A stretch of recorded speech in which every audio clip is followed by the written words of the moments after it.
Welcome to Excel Campus.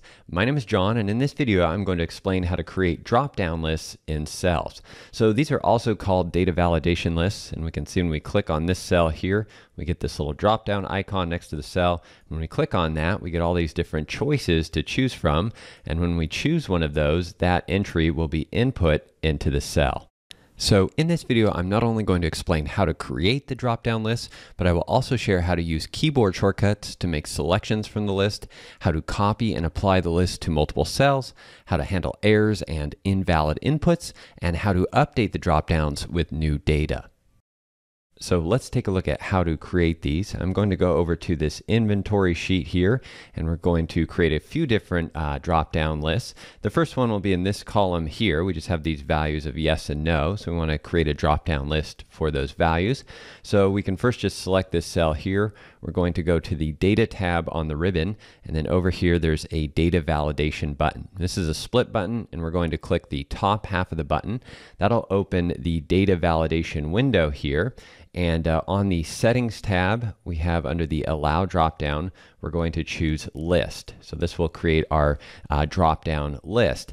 And really the most important setting here is the source. So in this source box, we can either reference a range, or we can just put values in here. We can just type values in here that are comma separated. So if we just want to have yes and no as two options there, we can just type yes, comma, no, hit OK, and then we'll see we have the drop-down list or the icon added right here to the cell.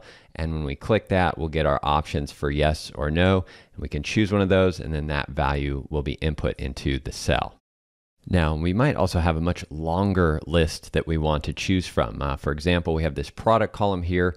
We also have a products sheet that has a table here. It's a long list of product names, and we might want to add these to our drop-down menu. So we can do that by referencing a range. So go back over to our inventory sheet, and right here in cell A2, again, we'll just select that cell, Data tab on the ribbon. Click Data Validation button. That'll open the Data Validation window. We're going to choose List.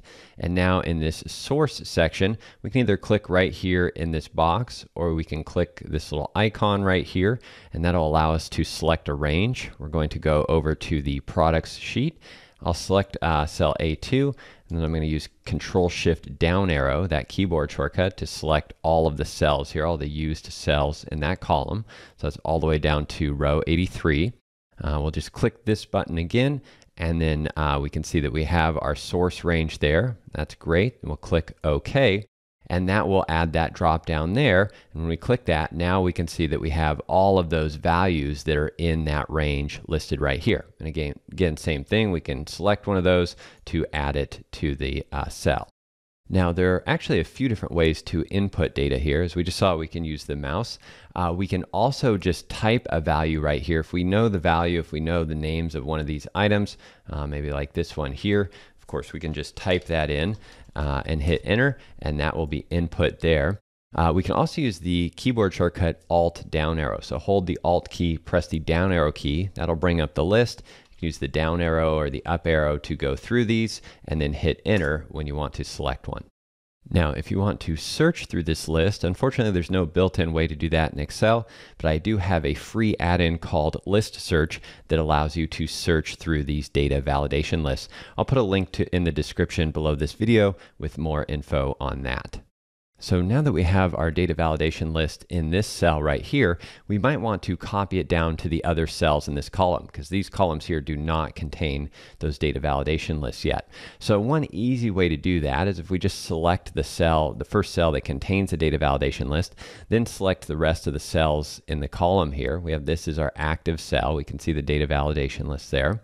We'll go to the Data tab again, click the Data Validation button, and Excel will warn us here that the selection contains some cells without data validation settings. Do you want to extend the data validation to these cells? So we can just click Yes right here, and that will open the data validation window. Just make sure everything looks good, and then we'll just click OK, and that will then extend or add the data validation to all the cells in that selection. So we can see it right here for all those cells. And it also applies it to blank cells. So we have blank cells down here.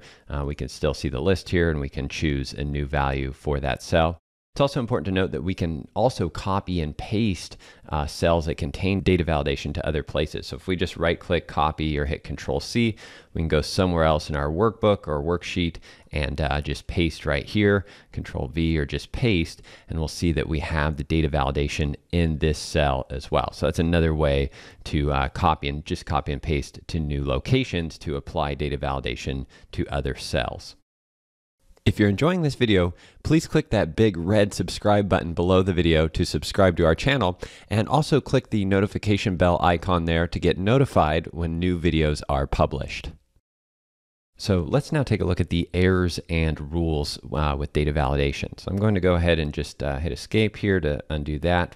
And if we're in this cell right here, and let's say we type in a product that might not be in our list, I'll just type baseball and hit enter. You can see that we get a warning here. So we're getting this message saying the value doesn't match the data validation restrictions defined for this cell, and it's just telling us to either cancel or retry. So we don't get any options here. We're limited or prohibited from inputting data that does not exist in that source data range. And we can control these rules. So I'm going to go ahead and hit cancel here. And again, we'll go open our data validation window so we can look at some of these rules.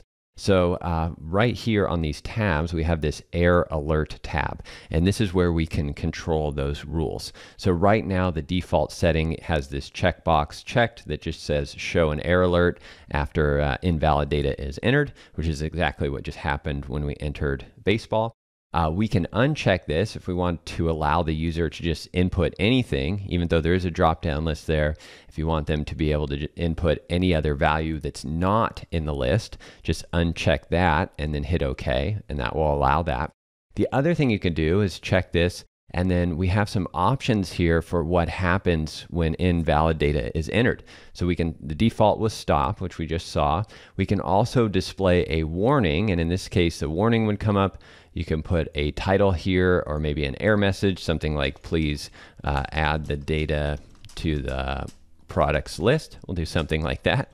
And then we can hit OK, and we'll see what happens now. So now when I type baseball in this cell and hit enter, we get this warning message that just says you can still continue, and it's asking you yes or no, but you see the warning message here that we just typed in, please add the data to the products list. And then you can choose to continue. We'll say yes, and that will allow us to continue.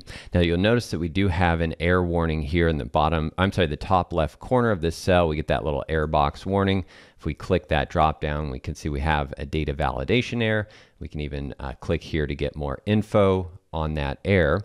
It's important to note that when we entered baseball here, this did not enter that into our source data range. If we go over to our products list here, baseball has not been entered in this list anywhere. It's not down at the bottom or anything like that. We'd have to go take that extra step to add this value to the list. So let's jump back over to our inventory sheet. And then the other option we had there, if we open our data validation menu again for error alerts, is just information. And this will really bring up kind of the same window there, but we don't have that yes, no option. The user will just continue. The entry will be input here in this cell, and it'll just give the user a little information, letting them know they might need to take an additional action. So those are the three different options we have there for the invalid entries in our data validation list. And it's also good to know that any existing values in the cells will not be impacted by any changes you make here. So for example, if I was to change this to stop, that means we can't enter any invalid data, any invalid entries, and I hit OK. This value will not change. This would be an invalid entry. It would kind of break the rules of the data validation, but Excel's not going to go change this for us. We do still get that warning box here that we can go make changes to, but Excel's not going to make any changes to any existing values, even when we change the data validation list for the cell. And finally, let's look at adding new data to our source range. So let's say we did want to add baseball as a product. We can go over here to our products table, and down at the very bottom here, we can just type baseball in the list and hit enter. Now that's not going to automatically add baseball to our data validation list. If we go back over here to one of these lists and we go all the way to the bottom, we can see that we don't see baseball here. It's also important to point out that this list is in the same order as the source data range. So if you want it in alphabetical order, you can go back over to the source data range and sort that range. But we don't have baseball here, so we need to update our data validation list. So I'm going to select this cell, go to the data validation, and then we're going to go to the settings tab here. And in the source box, we can either just type our new row here, so delete 83, replace that with 84, or you can select this button and go reselect the range. Now the important step here is this checkbox right here that says apply these changes to all other cells with the same settings. We want to make sure we click this. And when we do that, we can see that the other cells that contain the same data validation list are also selected. And so all of these changes that we make, or any changes we make, will be applied to those cells as well. So we'll go ahead and click OK. And if we hit this drop down here, we can now see that we have our new item right here at the bottom of the list. And even if we go look at some of these other lists here, they also have the new item right there at the bottom. Now there are ways to automate this process so we don't have to update that source range every time our product list changes, or whatever your source list is here. Every time this changes, we don't necessarily have to go make changes to our data validation settings. And I'm going to create a whole nother video on that, explaining how to use tables and named ranges. You can also use dynamic named ranges for that, and I'll create another video that explains that in more detail. And then finally, if you want to clear the data validation list, the drop-down menus from the cells, you can do that by, again, selecting a cell that contains data validation, open the data validation menu. We have a few options for this. As you can see, there's a clear all button right here that will clear all of the settings, including the error alerts, any input messages you create. That will clear all of the data validation list settings for this cell. Or if we check this box here for all of the cells, you could also change this back from list to just any value. Just know that when you do that, the error alerts and input messages will still be applied. So instead of doing that, we might just want to, again, check this box and hit the clear all button, and then we'll hit OK, and that will clear our drop-down list from all of these cells. So I hope that helps get you started with data validation lists. Of course, if you have any questions, please leave a comment below. If you enjoyed that video, there are a few simple things you can do to help me out. If you are watching this video on YouTube, click the like button below the video and leave a comment with any questions or feedback. And please don't forget to subscribe to my free email newsletter to get more tips and tricks that will help you learn Excel. Thanks again for watching, and I'll see you soon.